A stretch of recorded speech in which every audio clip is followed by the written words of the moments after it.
Young Robert grew up with two fathers who taught him very different lessons about money and life. His poor dad worked long hours at his government job, always tired but never getting ahead. His rich dad owned multiple businesses and seemed to have both time and money. Robert began to wonder why one dad struggled while the other prospered. Rich Dad agreed to teach Robert about money, but not in a classroom. "I'll pay you 10 cents an hour to work at my store," Rich Dad offered. Robert complained about the low pay, but Rich Dad just smiled. Soon, Robert was working for nothing, and he was angry.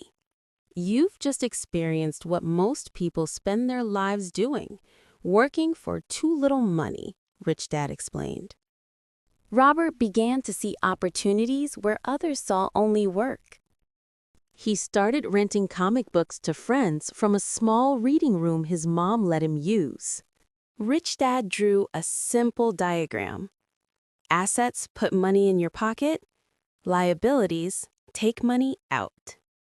Study hard, get good grades, and find a safe, secure job, Poor Dad advised. Learn how money works and make it work for you, Rich Dad countered. Poor Dad was stuck in the rat race, working for paychecks that disappeared as quickly as they came. Rich Dad built assets that generated money whether he worked or not. Robert realized the fundamental difference was in how they thought about money. "Playing it safe is the riskiest thing you can do," Poor Dad would say, fearing any financial risk. Rich Dad taught that calculated risks were necessary for building wealth. Robert noticed school prepared him to be an employee, not a business owner. "Schools don't teach about money," Rich Dad noted. "That's why you have to learn it yourself." With his comic book business profits, Robert made his first real investment.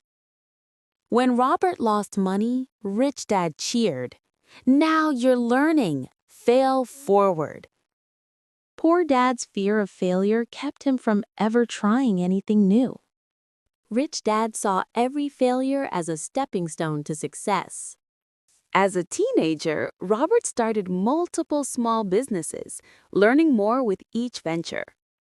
When it was time for college, his two dads had very different advice. Robert chose education, but continued building businesses on the side. His college business grew so successful that it paid all his expenses. As Poor Dad approached retirement, he worried constantly about money. Rich Dad had retired years early, his assets generating more than enough income. Robert saw the pattern clearly now. Build assets first, then enjoy the luxuries. He built multiple streams of income, not dependent on any single job or business. Robert began teaching others the lessons he'd learned from Rich Dad. Poor Dad eventually admitted he wished he'd taken more financial risks. Rich Dad smiled, seeing the lessons passed on to a new generation. Robert achieved financial independence in his 30s, something his poor dad never experienced. The biggest change wasn't in his bank account, but in his mindset. Robert was able to help his poor dad in retirement, easing his financial worries. Now Robert teaches children the same lessons Rich Dad taught him. He wrote down all these lessons in a book that would change millions of lives. The book spread around the world, starting a financial education revolution. People everywhere began learning to make money work for them, not the other way around. Both dads were good men, but their financial philosophies led to very different lives. Everyone gets to choose which path they will follow. True wealth comes from financial intelligence, not just working hard. The greatest satisfaction came from helping others achieve financial freedom. Robert continued learning, knowing financial education never ends. His students became teachers, creating a ripple effect of financial literacy. Now it's your turn to choose your path and start your journey to financial freedom.